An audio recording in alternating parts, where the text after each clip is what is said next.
Okay, we are live. I'm going to do my little things I do behind the scenes to make sure we are up and ready.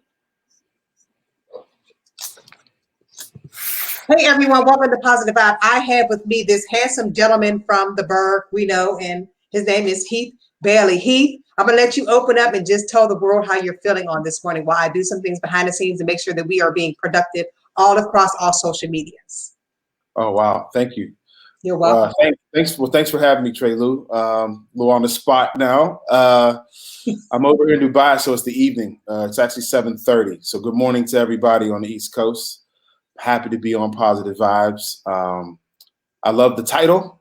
It made me excited to be on, something called Positive Vibes. So yeah, let's get into it. Well, Heath, first I want to talk about you being the author of Going Global. I seen some of the excerpts in the book, and there were some quotes that one of the authors, and it looks like there's a lot of educational men on there that are talking about their experiences, also talking about we as people in Black America, and also just their experiences and challenges that they face. And I had the opportunity to look at the first one, who was the school counselor, who had a couple of things that he talked about, and I want you to talk with me in regarding these. Mm-hmm. It says, we are smarter. And this is about Black people. We are smarter than most. Mm-hmm. Why is it that we as Black people know that, but the world doesn't know that? Mm. Well, I want to divert that question a little bit because that quote got ridiculed a little bit. When you say Black people, who are you talking about? And there was a lot of Africans over here who supported Going Global and read the book. There's a lot of Black British who read the book and wanted to know what he meant by that. Okay, like the smartest Black Americans are smarter, foundational, immigrants, Caribbean, or just people in the entire African diaspora.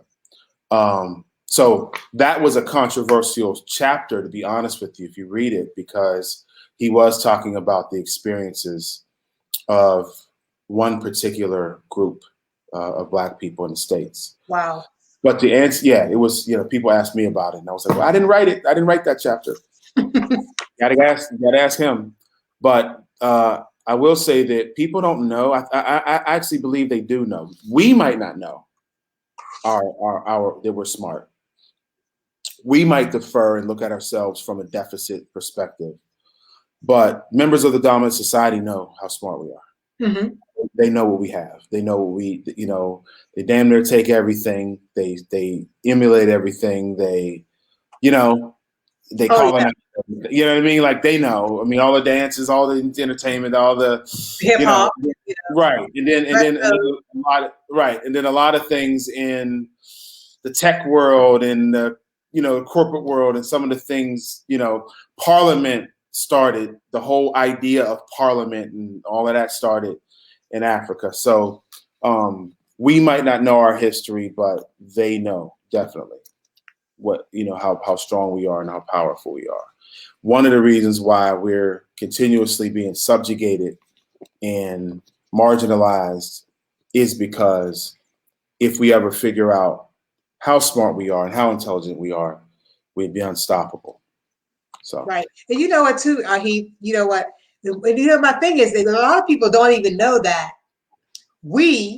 there's so many things that we have created, and these things are in people's houses and they don't even know. The kids found because they haven't been taught. Because I know, I kind of found that out because we had a lot of educators that that did teach us those things. We're speaking, especially like Mr. Lafitte. He wasn't one that kind of like shimmied away from not allowing us to know our Blackness. You know what I mean? Yeah, right.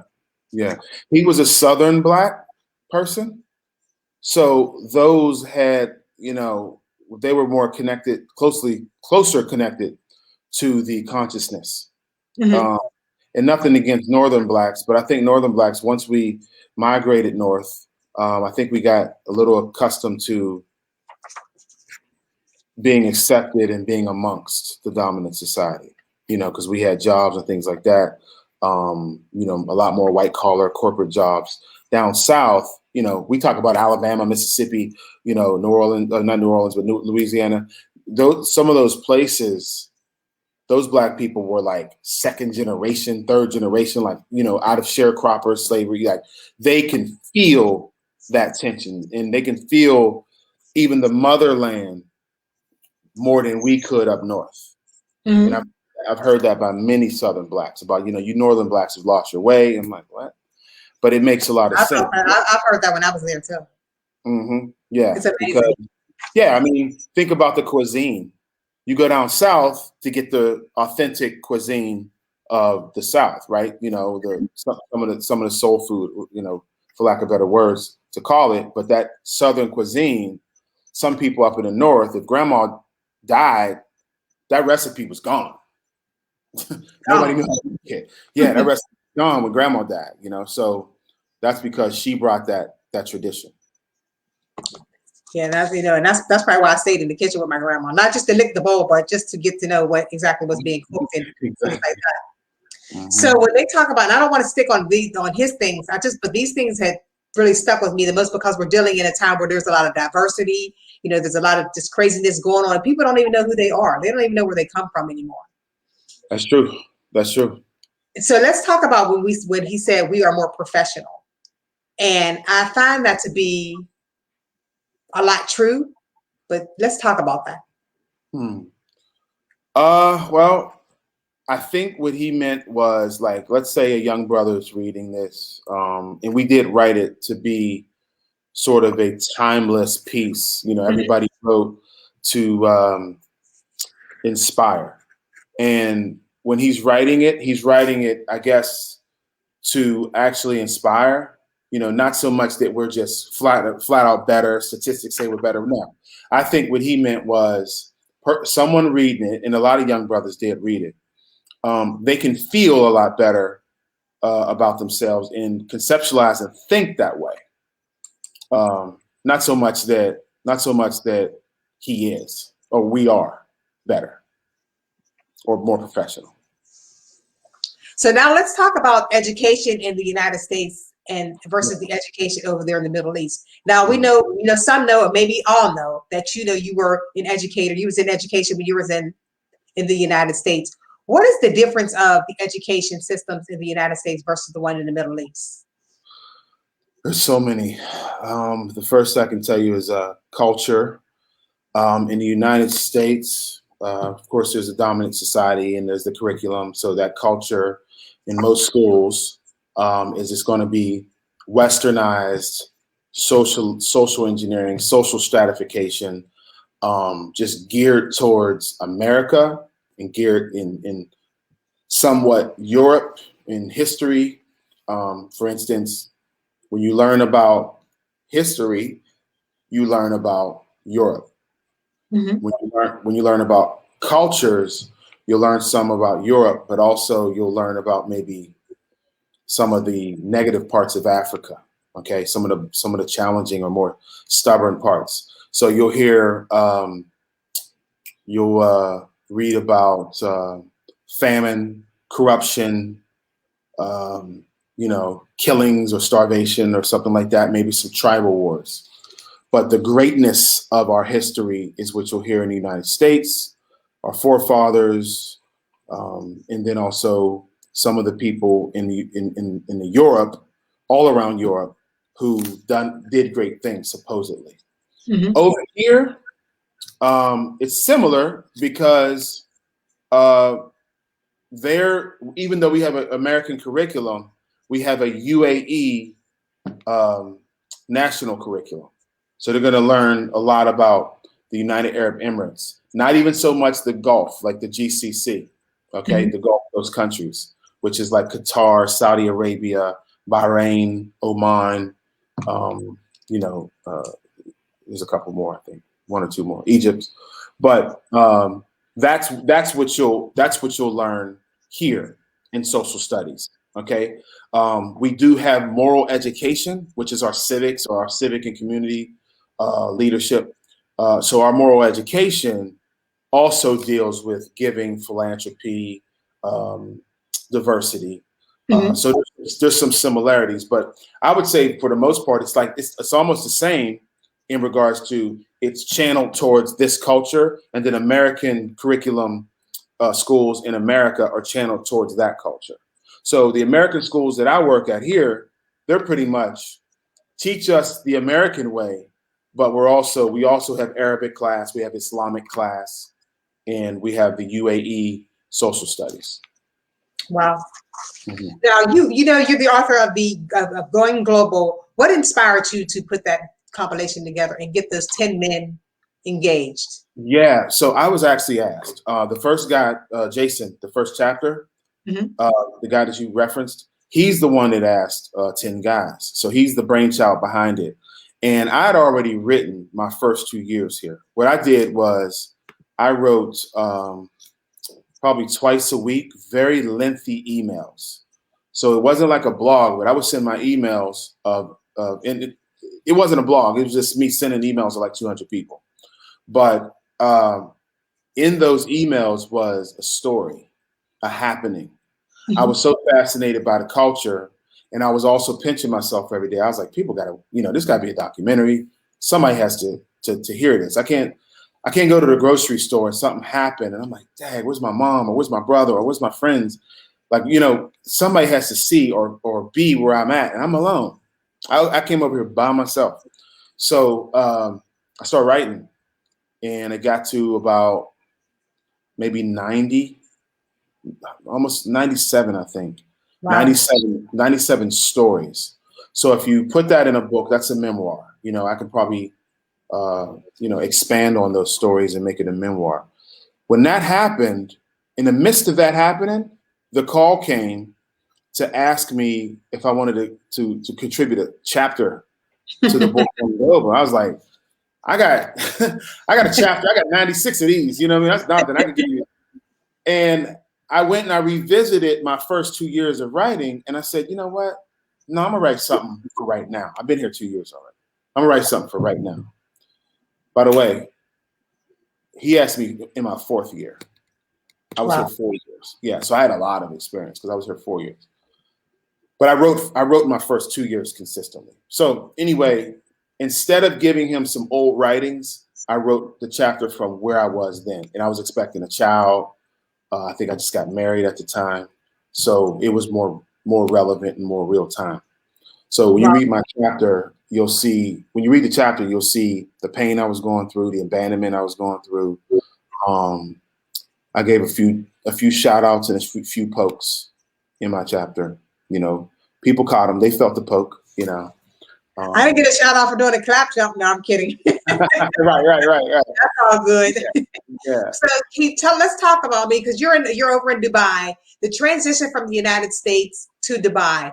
What made you take that chance? Because that's a big step. That's not like you're stepping out of US and going to just a country or another state or something like that. You just got up and jumped ship and moved to a whole nother country.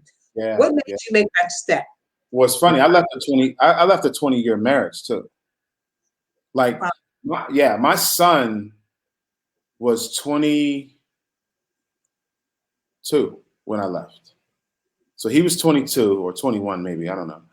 And my ex-wife, who, me and her still are like this, she's a wonderful person. I remember telling her, I'm going, right? Like, either you pack your bags, but I'm gone. Mm-hmm. I just got fed up with America. I got fed up with mediocrity, complacency, systemic racism. You know what I mean? Institutional. I got fed up with not being me, my Black self, and I really was. My ex-wife told me this one time. I said, "Why didn't you fight for me? Like, why didn't you grab me and say, well, I'm coming or don't leave?" And she was like, "When you have your mind made up on something, it gets done. You do it and it gets done." And my high school coach spoke at my wedding over here, and he said the same thing.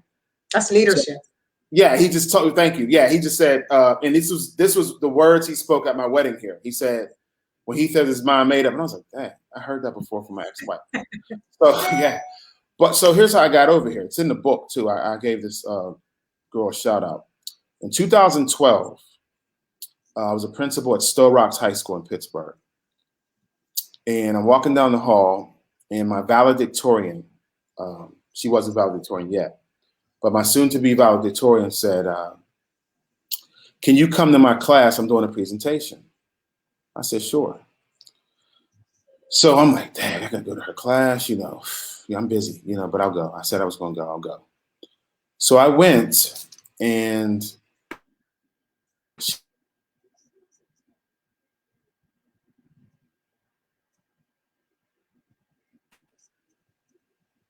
did we break up? Yeah, go ahead, it's back. Okay, sort of like the Paris Agreement, like the globe, the sustainable environment, green economy, like they're pushed. So she was really into that with like the Al Gore thing and all that. So I'm in there at this time in 2012. I don't know about Al Gore, green economy, climate change. I'm in there. I'm the principal, but I'm the most clueless person in the room. So I'm asking questions after her presentation, and everybody's looking at me like, okay, you're the principal. Are you messing with her? Like, you know the answers to these questions, and you're like trying to probe her. They don't realize I'm clueless. So I raised my hand 4 times asking questions because I'm enamored with this country and what they're doing, the culture, the whole 9. And they don't realize that. They think I'm being a jerk. Mm-hmm. So I went home. I beat my wife home. I'm on the internet. I'm on Google. I'm on YouTube. And I'm just looking at all these videos of Dubai and Abu Dhabi. And I'm just getting more and more. You know how like the law of attraction, you just like the universe just takes over. So my wife comes home. I say, you got to look at this video. She looks at the video. She goes, oh, wow, that's a nice place. We should go visit. I'm like, I'm moving there. What are you talking about? I'm like, what? Vacation? I'm moving there. So I manifested it for a while. And ironically, Lamont Rucker is at my house staying for a week. And for people watching Lamont Rucker, what? Beat the Browns, Why Did I Get Married? Sheriff Troy, what else he played in? You know, soap operas. Greenleaf. Lamont Rucker from Greenleaf. Jacob from Greenleaf. He's at my house for 2 weeks. Him and his girlfriend, but his wife now. Him and his wife are at my house, and we kick it for 2 weeks. And I was like, yeah, man. I said, I'm trying to get over to Dubai, you know, educator. And they both looked at each other. Like, him and his wife looked at each other and was like, we were just over there. Our friend lives over there. I was like, what? They was like, yeah, she's a teacher. I said, oh my God, look at God. So they connected. They connected me with the friend, and the rest is history. I got flown to Chicago for an interview, and then next thing you know, I was packing my bags. So the girl, back to the valedictorian. Mm-hmm. I'm in a 7-hour, this flight was terrible. I'm in a 7-hour layover in LaGuardia Airport. And I was like, you know what? This is crazy. I got suitcases, left my family. I'm done crying. I have no more tears. And I'm sitting there like, this is crazy. I manifested this 2 years. By the way, this whole process, I'm telling you, took 2 years. Wow. So I manifested for 2 years, and I'm in LaGuardia, and I called the old school that I worked at because I had left that school and everything. Called the guidance counselor. I said, you have Marissa's number? He goes, the student Marissa? I said, yeah. He goes, she's at Penn State. She's a junior at Penn State. He goes, let me see if I can find it. Next thing you know, he sends me the text of her number. I called her, 2 hours on the phone, crying, me and her. I said, you're the reason. Your presentation is the reason. Wow. Yeah. So it's in the book. I wrote about her. It's her presentation that spawned this, to be honest with you. Yeah, one of my students got me here.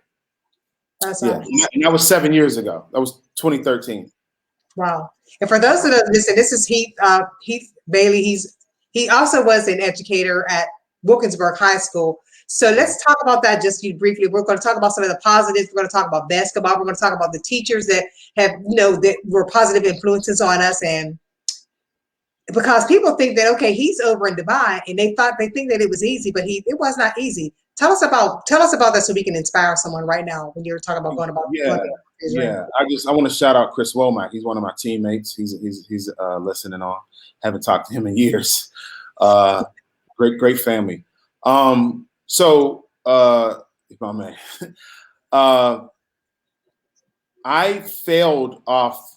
Okay, I was academically ineligible in 9th grade at Wilkinsburg. Academically ineligible. Then I got on the team halfway through my 9th grade year. I played 10th grade, had a monster year, successful year. 11th grade, I failed off the team again, the second part of the year. So the academic side and everything wasn't there. The great thing about it, and shout out to Kyle Wilson, is I had brothers like him and the Womack family and, my brothers. I had so many people who and I just told somebody this last 2-3 days ago. I actually had people in Wilkinsburg protecting me. I didn't realize it. But there was people like, my man, we got you. So I never really went astray. Academics, yeah, I was lazy. You know what I mean? I wasn't engaged or whatever. But there were people there. I want to shout out, rest in peace, Ed Fleming, basketball coach, of course, Cliff Simon, who I eventually worked with when I went back to Wilkinsburg to work. But the community in Wilkinsburg, even though it took a turn during our years there, when I reflect, I honestly believe that some people, kind of pushed me and helped me through and made sure I was all right. Because I never really had to do a lot. I never really had to do a lot of protecting myself and acting tough. I didn't have to do that because I had people that supported me, that helped out. And of course, I didn't know that back then. I was 15, But yeah, I reflected. I'm like, man, I didn't really have to get my hands dirty or act a certain way to survive. Like put up a fake defense mechanism, which could have got me killed or could have got me hurt or could have got me caught up in something. Right. So, yeah. For your family. Yeah. So when you go back home to visit, how does that make you feel, knowing that you were trying to be there and make a change and you weren't provided that opportunity to make a change, but you're making a change in Dubai? How does that make you feel? Yeah, it's bitter, very bittersweet. Yeah. As a matter of fact, I had a lot of healing to do when I got here. A lot of healing because not only did Pittsburgh scorn me and had me frustrated, Wilkinsburg did, Homewood did, where I was born and raised. So both of those communities, I spent a little bit of time on the Hill, but most of my years was Wilkinsburg and Homewood. And going back to Westinghouse was tough. That was my mom's alma mater. I grew up in Homewood. And then going back to Wilkinsburg for the 6 years that I was there was really tough. Really, really tough.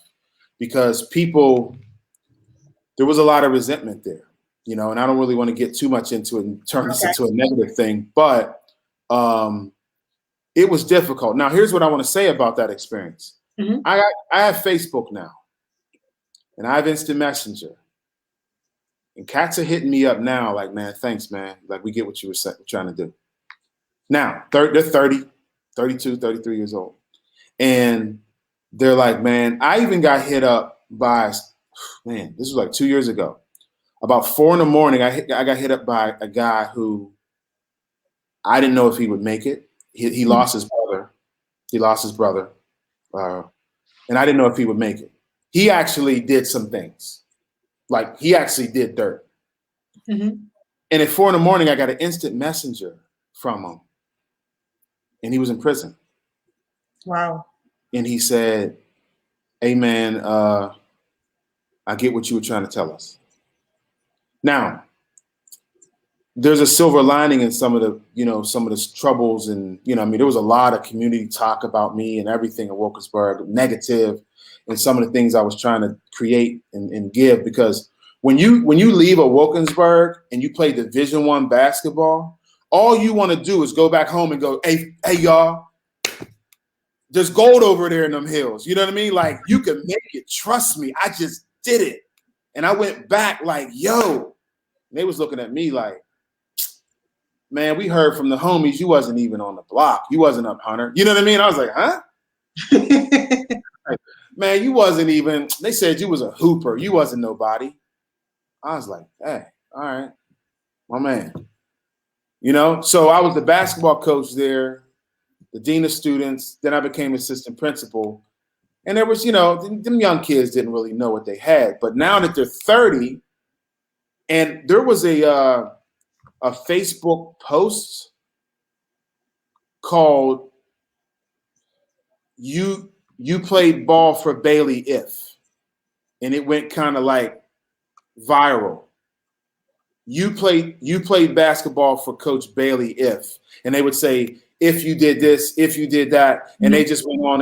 And someone sent it to me, and I read it, and I cried because it was all 30-year-old men who got it. They actually got what I was trying to tell them 10, 15 years prior. So it was, you know, so it was bittersweet. I got to plug this in 1 second. I'm sorry, I'm not plugged up. Charged up. Yeah, go ahead. I'm gonna just. Okay. Do you think? So it's amazing because I too get that when I went back to my our alma mater in 2012 and trying to do everything I could to try to pull young women and mothers and some of the kids that were there. I knew their mothers and parents. We all went to school together. Mm-hmm.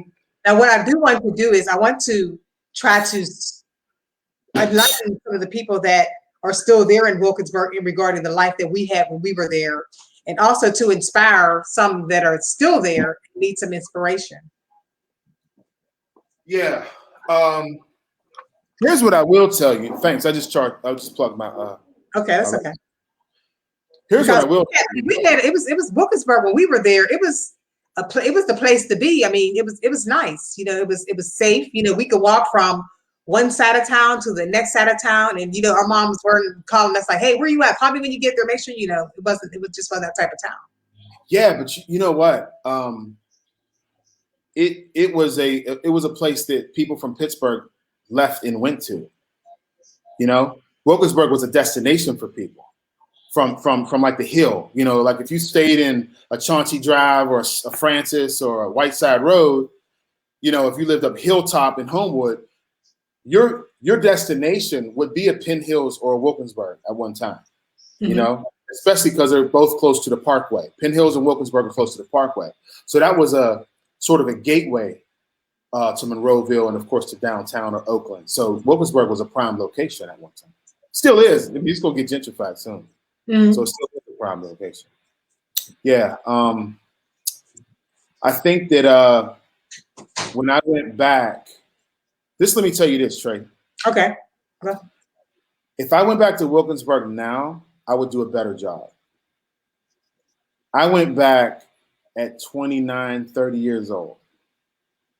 Like, let's get, like, you could do it. Or, rah, you know what I mean? Like, pull your pants up, take the hat off. I would go back now understanding more about what's going on. And I would be a lot more sensitive. I would be a better coach. I'm sure I would be better with parents. I mean, there was parents that were coming in ready to cuss me out because they just cussed me out on the phone and said, I'm on my way. And I was ready for them. Instead of saying, this is a parent who's dealing with that boy at home and she don't have nobody else to holler at. She needs to come holler at me. I also would understand that she's really not hollering at me. She's hollering at the assistant principal.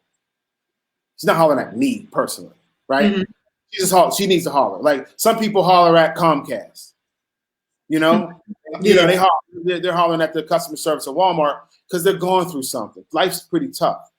And I don't know if I was just sensitive enough at my young age. I think I would be much better if I went back now. Now let's talk about you being the founding principal out there in Dubai, and what that means to you, and how do the children and how do the administration treat you over there in Dubai, and what it means to you. Yeah, so this is my second school that I've opened. Okay, I opened one school in Abu Dhabi back in 2018. Here it's a private school, so imagine me opening up Winchester Thurston or the Ellis School, right? So I opened up a school where all I have is an owner, and a CEO, and then it's me. So I'm the founding principal of the school, and I'm also on a governing board. And we're opening up 3 more schools, and they want me to be. Thank you. They want me to be like, an integral part of that. It's much different. It's a lot of ownership. It's a lot of responsibility, a lot of pressure, but it's challenging. You don't have a big school district and superintendents and 9 school board members, so you have 1 or 2 or 3 opinions. That makes it's a good thing and a bad thing at times. Wow. So let's talk about I have 2 things I want to talk to you about. Mm-hmm. What does shut up Heath mean?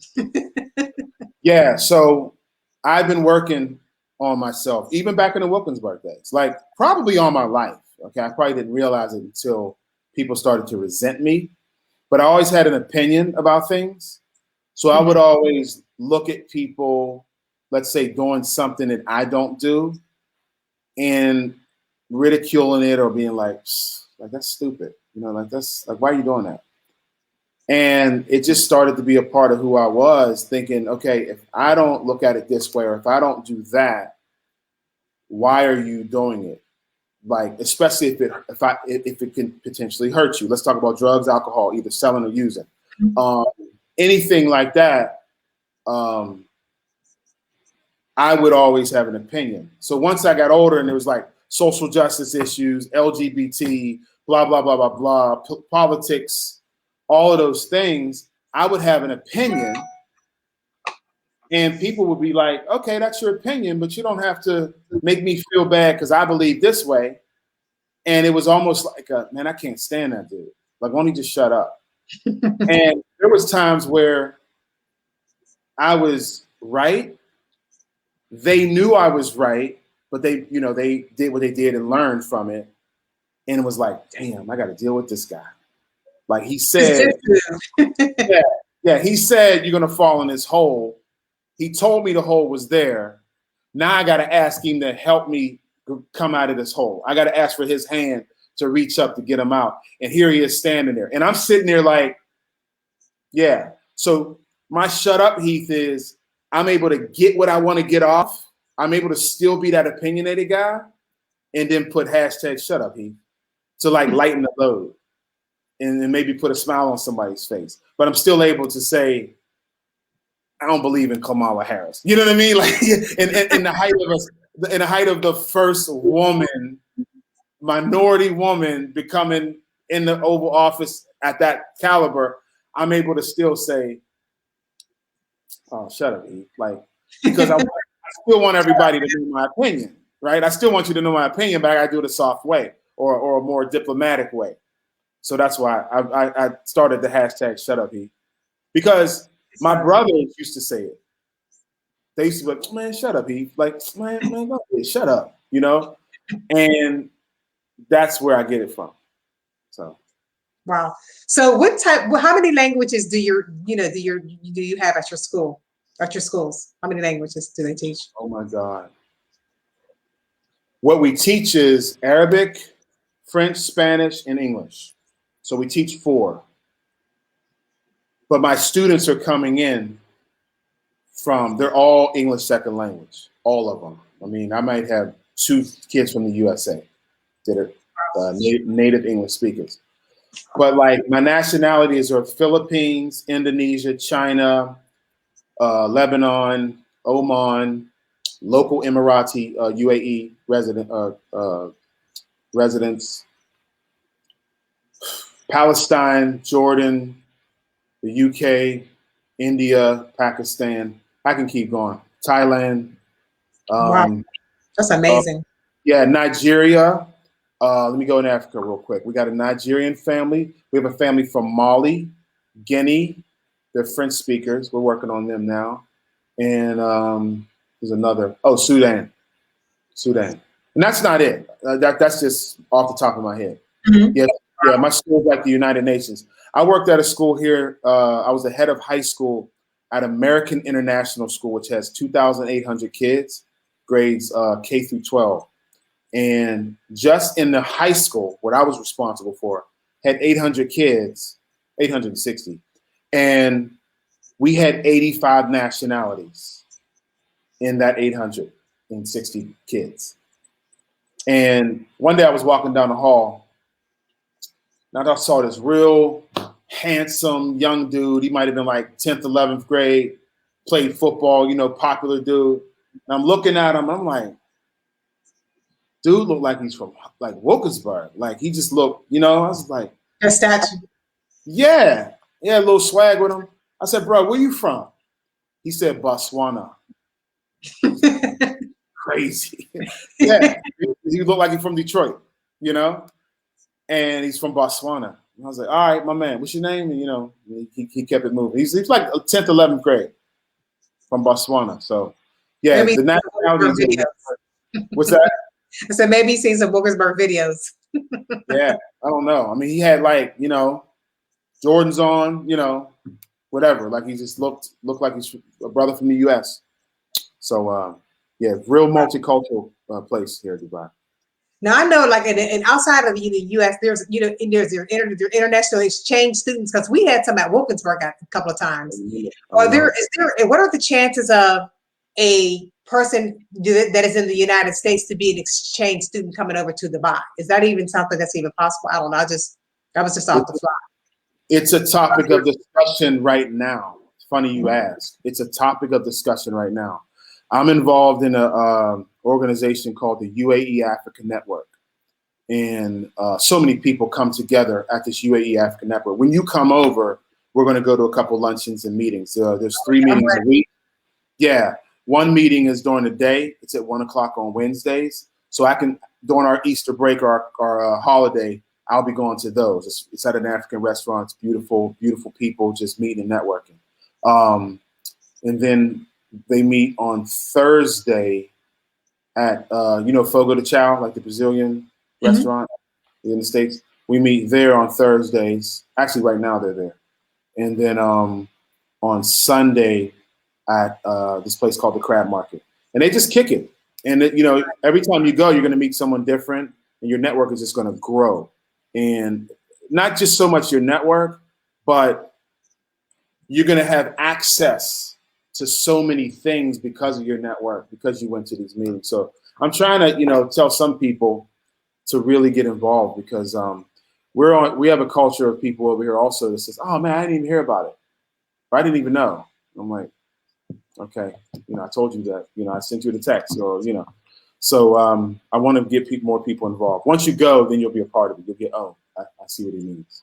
So keep me in the loop. I always reply to what you send me. So one thing I do want to touch on. Let's talk about Global Brothers. I so truly, and I look forward to Global Brothers in the mornings. I really did. I'm like, then it was like, I know Marlon, your buddy went over to your media buddy. He's over in Africa.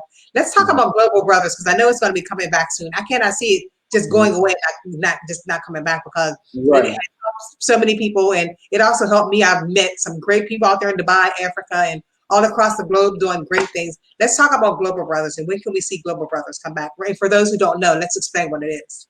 Okay, so Global Brothers podcast was, my brainchild. I stopped watching TV in 2000, maybe 2005.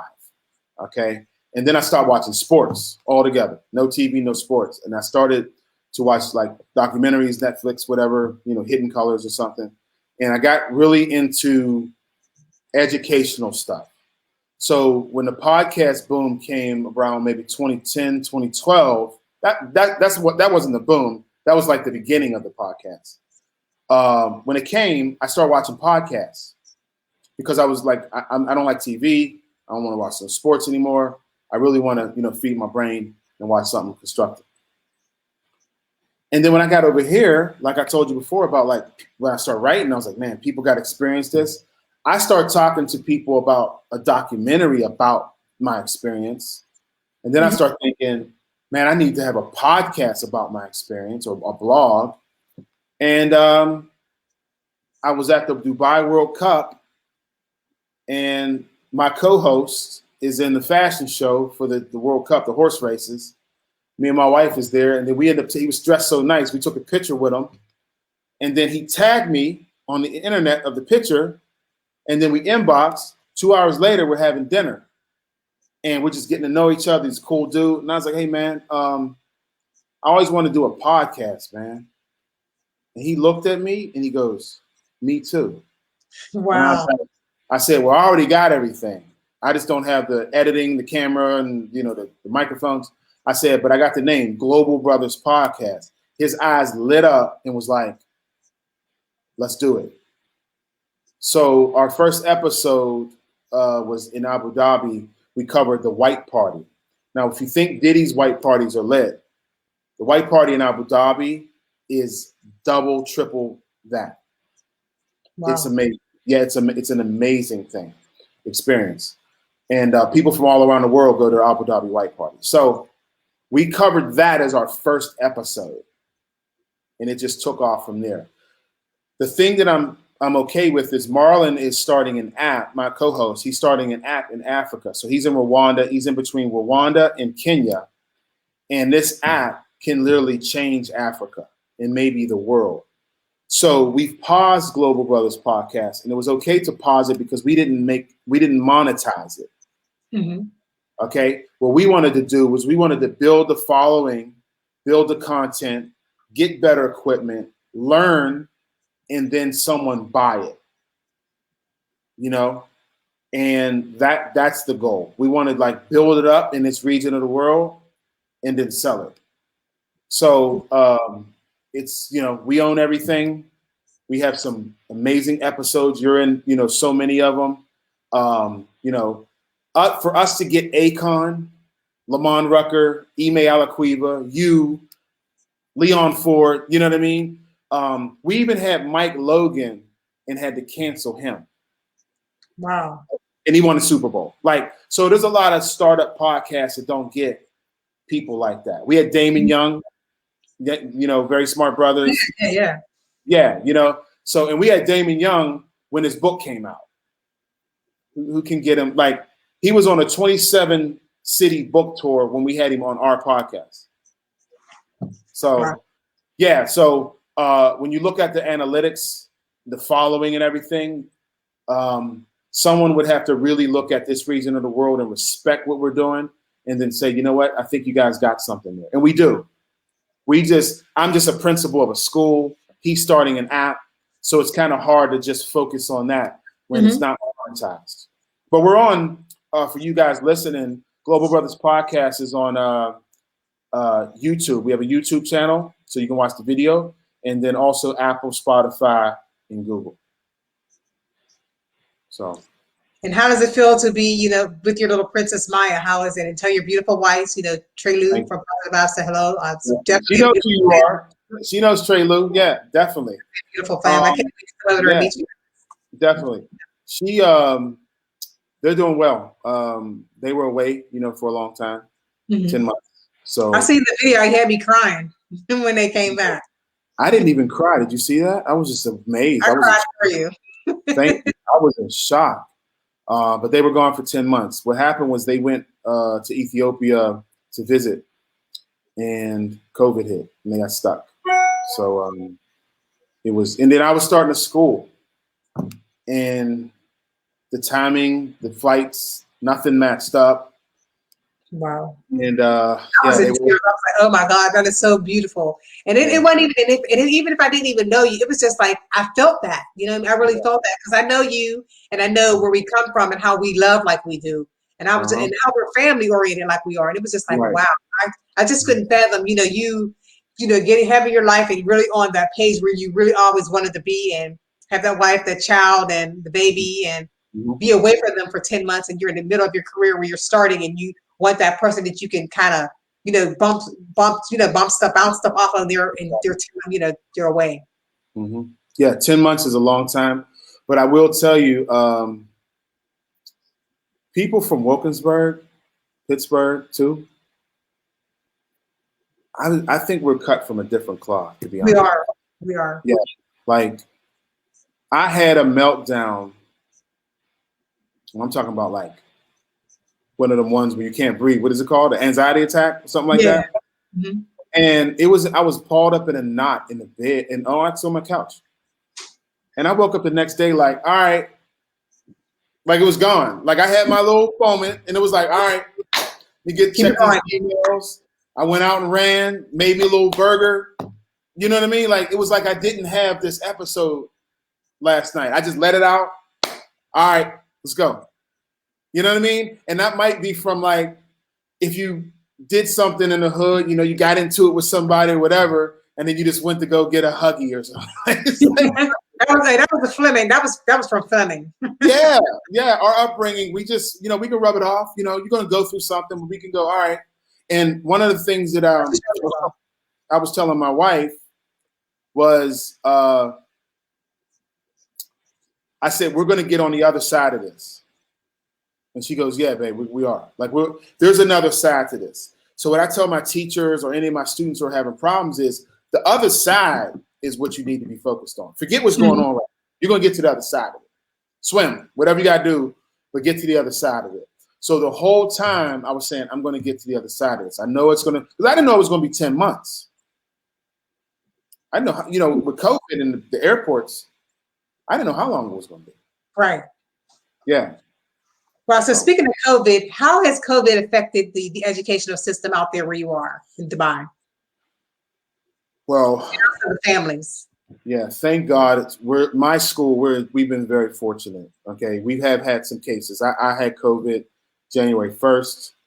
I took a second. I was positive then. I took a second test January 12th.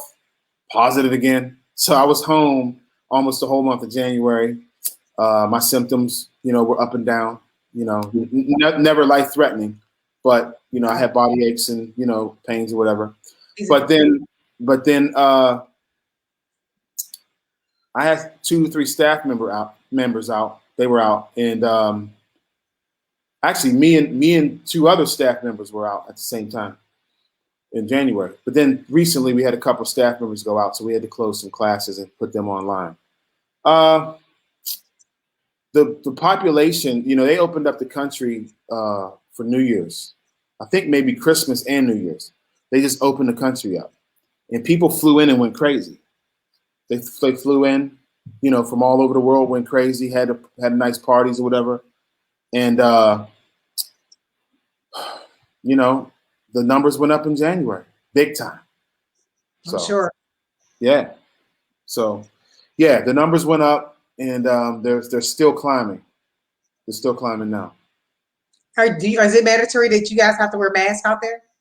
Yeah, I wear a mask every day at work. My teachers have to wear masks. My pre-K, my 3-year-olds through my kindergarten. Oh no, 3-year-olds through 1st grade do not wear masks. All the teachers do. Maintenance people, security, everybody wears masks. But the babies from age 3 to 6 do not wear masks. So, yeah. Well, you know, United States, they're looking at opening schools up, and a lot of teachers are reluctant to go back because everybody's not wearing masks and things like that. I'm pretty sure that because you guys have already done it, there's kids in school that you probably can help, you know, some parents be at ease when it comes to allowing their kids to go back to school here in the United States. And I know there are a lot of things are different. What can you tell parents right now that are on the rope about sending their kids back to school? Me being one of them. Yeah, it's a risk. You know, I can't prompt you. No educator can promise their kid that they're going to be safe or COVID-free or not get infected, or you know, you just don't know. As a matter of fact, you won't even know where you got it from, because if you're in a grocery store, or if your father went to work, or your mother went to work, you don't know where you got it. Okay, contact tracing can only go so far, because you don't know if you got it in school, you don't know if you brought it to school, you got it at home. So you did it, you know, test something and give it to yourself, you know. Right, you just don't know. One thing I want to add about Dubai, you know, we have 7 Emirates in United Arab Emirates. Okay, Dubai is one of them. Abu Dhabi is another Emirate. Okay, and then there's 5 other Emirates. Well, all of the Emirates except for Dubai are closed. They're all online. Dubai is the only one still allowing school to be face-to-face. Every other school is remote, online, and The ones in Dubai, some are face-to-face, some is which is called blended learning, where some of the kids come and the other kids stay online, and then they switch. They come, and then the other kids that were at the school are now online, and they stagger. Mm-hmm. So, but that's just Dubai. Everybody else is online, the whole country. So when's the next book coming, Heath? You know what? I really need to think about that, you know, because I'll tell you, a book doesn't really get read. It doesn't make any money. You know, people who read books, unless it becomes like a viral popular thing, especially about someone, like people will read Obama's book because he's famous, but to read a book about someone who's not famous will be the people who know you, right? Some of the people like you who you were in my life, you kind of know, and you know we like. So my mom and my cousin and my friends and, you know, my colleagues. So you're not going to make any money. It's a lot of work and you're not. So with going global, we wanted that to go viral because it was like, okay, 10 Black guys got together, contributed a chapter to a book. And they always say, oh, you know, you want to hide something from a Black man, put it in a book. Okay. What I told the guys was, guys, we got something here because 10 nurses from Sweden didn't get together. You know, 10 doctors, maybe they did, but 10 doctors from Korea didn't get together. Of course they did because they do research briefs and they publish, but that's a bad example. But I was just thinking like 10 Black men who live in the Middle East. Let me tell you who's in the book. 7 educators. There was a 16-year-old, a military guy. Okay, eight educators. 8 educators. A 16-year-old, he has the last chapter. His name is, oh God, Jason and Julian. And a guy who's in Afghanistan, but his wife is a teacher. Justin, was it Justin Etheridge? Justin, okay, Justin. I said Julian. Yeah. Justin is the 16-year-old. Yeah, he's a student. And his father is the guy that called us and put the book together, the first guy in the chapter. Nice. The first guy in the book. Wow. This is amazing work. You know, there's just so much more to this. I know you have to get back to class and things like that. I don't want to keep you long. I know we're a little bit over. But I want to thank you, Heath, so much for just being who you are. I want to thank you for all that you bring to education. And you know what? And I know you're willing to do whatever you need to do to see fit that what you have, that God has put in you, that's it's going to be spread out throughout the whole entire world. And I don't know if you're into speaking at schools in the US. I don't know, but you know, I guess they can contact you. Tell us some of your social media accounts and so that people can follow what you do, because I definitely am following you. Thank you. So on Facebook, it's Heath Bailey. Just please send me a friend request. And then Craig Smith, my goodness, I just mentioned your name early on. Hope you were on. Just mentioned his name. This is like my lifelong friend. I don't even call him my best friend. This is like my brother, actually. Heath Bailey on Facebook. H Bailey 31671. That's March 16th, 1971. H Bailey 31671 on Instagram. My email is hbailey31671@gmail.com. And you can also go to the Master Educator Group at gmail.com to send an email. You can go to LinkedIn, the Master Educator Group, and all Instagram platforms is all social media platforms is Master Educator Group. Now, with that, let's leave with something that's could be kind of funny, but let's leave with one of your most memorable and funniest times playing basketball and being at Wilkinsburg. Easy. Todd Irvin. Is this recorded? It'll be it's on live. He's probably watching. Tell Todd this is the funniest. So Todd, we were out at Greensburg, Salem. You were there, and you were probably in the locker room getting ready because we were in the stands sort of getting like a pep talk from the coach, Ed Fleming. Craig was there. And Todd had missed practice.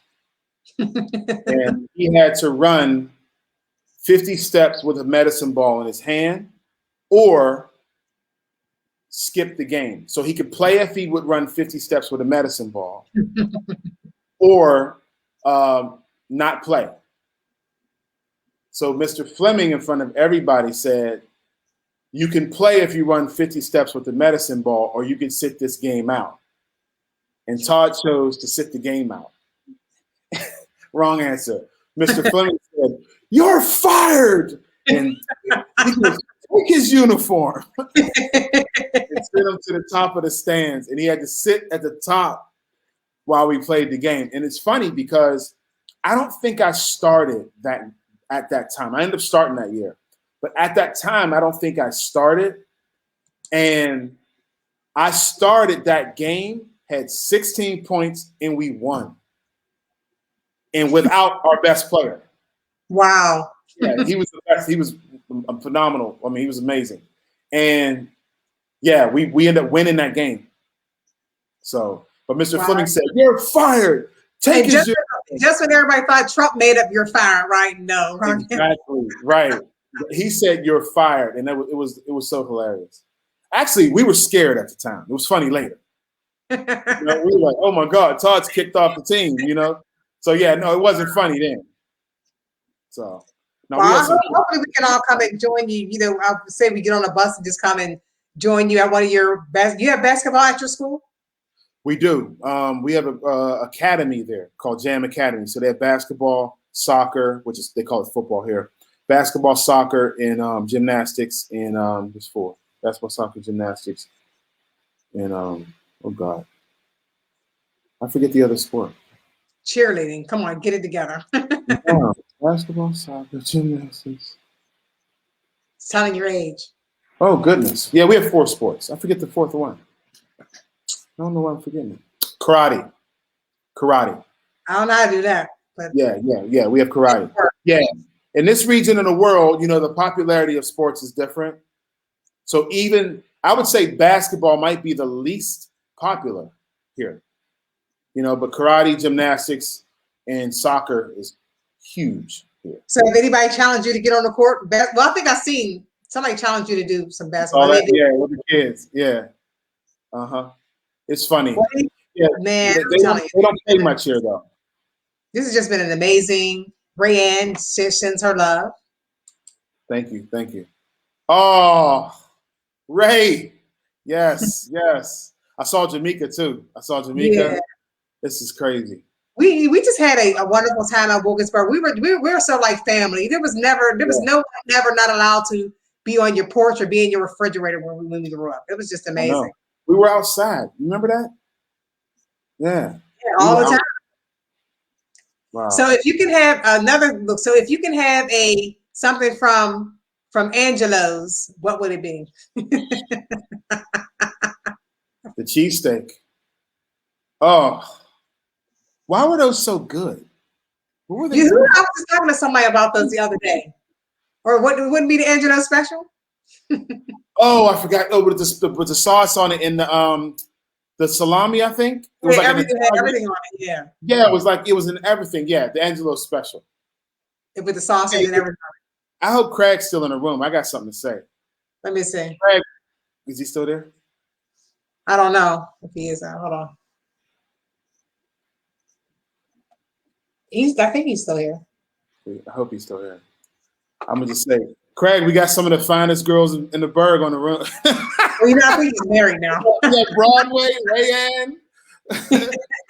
My goodness. Where was the love back then? Hold on, Craig's there. He just said something. Here we go. Craig. What's crazy? I've been out to California to visit Craig like 4 or 5 times. Wow. Craig is big. Craig's a dude. He's cool. Yeah, at one point I was going out every summer. It was like before I moved here, it was every summer I was going to visit Craig and his family, his beautiful family. And we used to talk about y'all. Like, you know what I mean? Like, yo, man, we had the girls back then. I guess I'm exposing us, Craig. Yeah. Over his wipers, well, it doesn't matter. We was all cool though back then. Right. Yeah, we got the divas. We got the Wilkinsburg Oh, you divas. say yeah, I'm thinking that. Yeah, we got the divas in the room. Wow.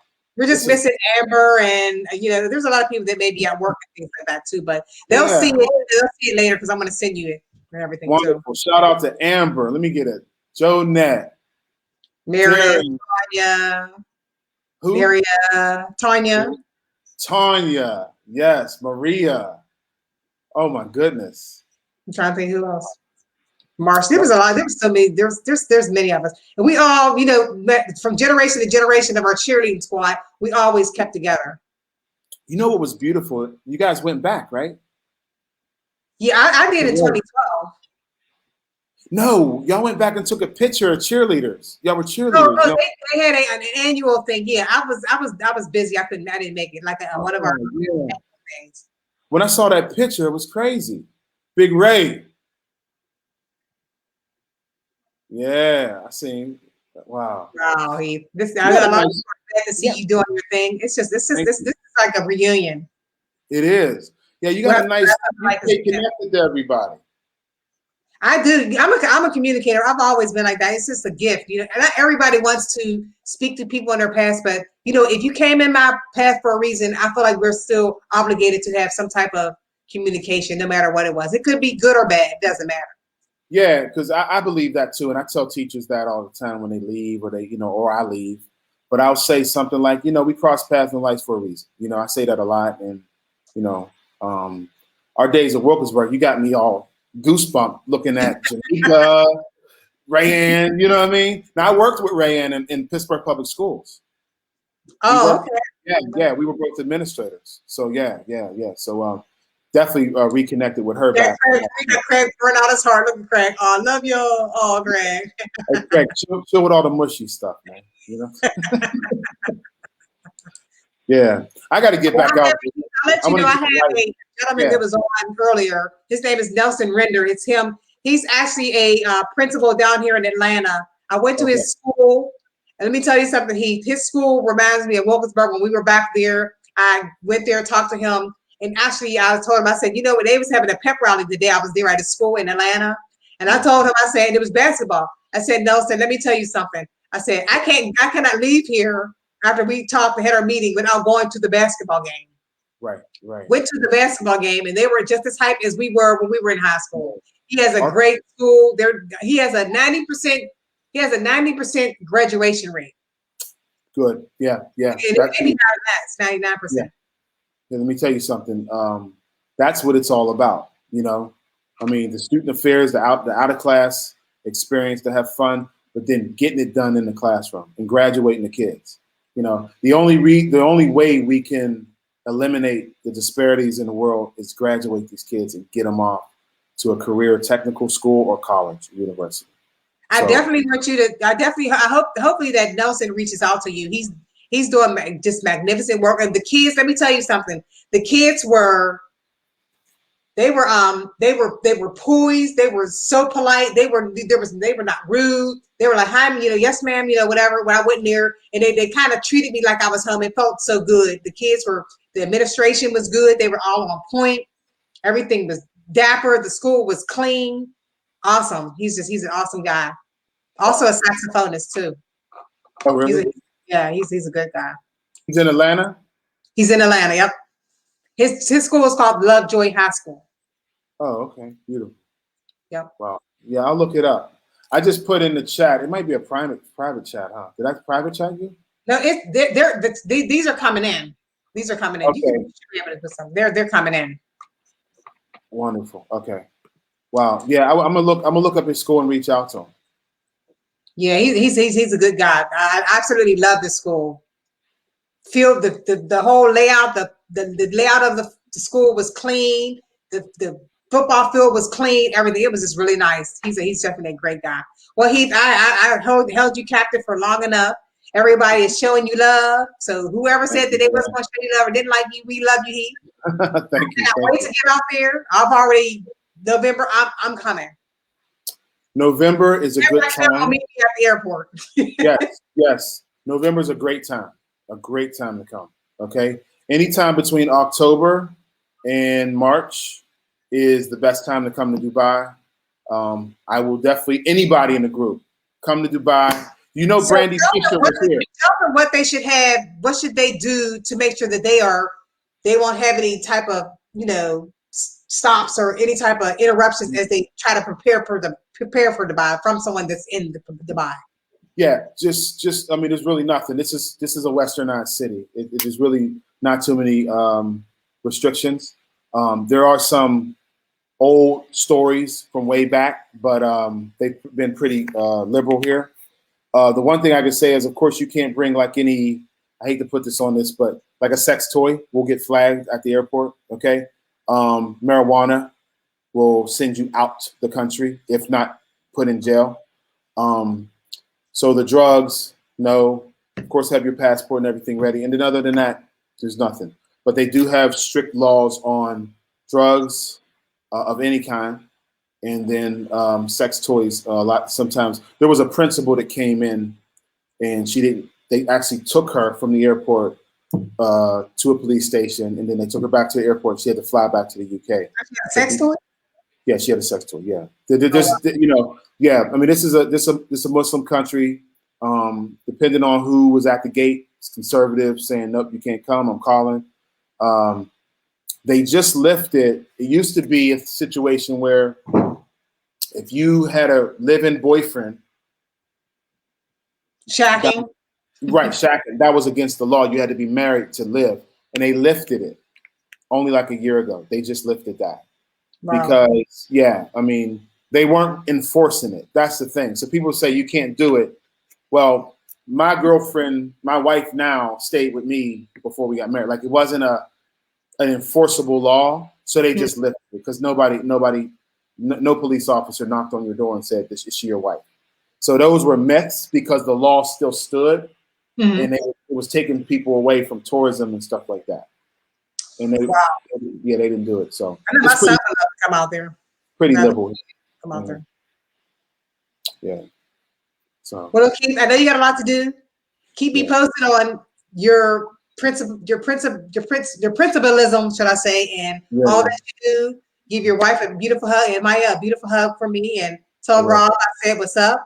Yes, I'm gonna put him in the headlock if I see him because we gotta. I gotta stay on top of him. I see.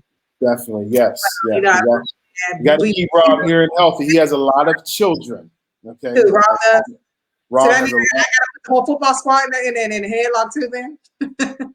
yeah, he has. Oh, well. He has kids. So we'll do it. He definitely has to be here. You know, he has to be here for them. So. Well, definitely, y'all see Rob out there at Wilkinsburg. If you're there in Pittsburgh, look out for him. Keep him on his toes. Definitely. And also, also big ups to your mom and to everybody else. Thank but you. You know what? And to your school, everybody at school. Hello, children. Yeah, thanks. I loaned y'all Heath. Now y'all better treat him right. Right. Well, Wilkinsburg loves out to him, but we love him, and I can speak for myself. I love him dearly, and he's a great guy. Y'all have a great person in y'all lives. Keep doing great. Thanks. Thanks, Heath. God bless you, man. Thank you. God bless you too. Love you too. Thanks, everybody. It was good. This is giving me chills. Good seeing all these people in the room. So, right. And you see Craig said he loves you, man. I'm gonna give him a call. Okay. All right. I'll talk to you soon. Okay, all right. Bye-bye.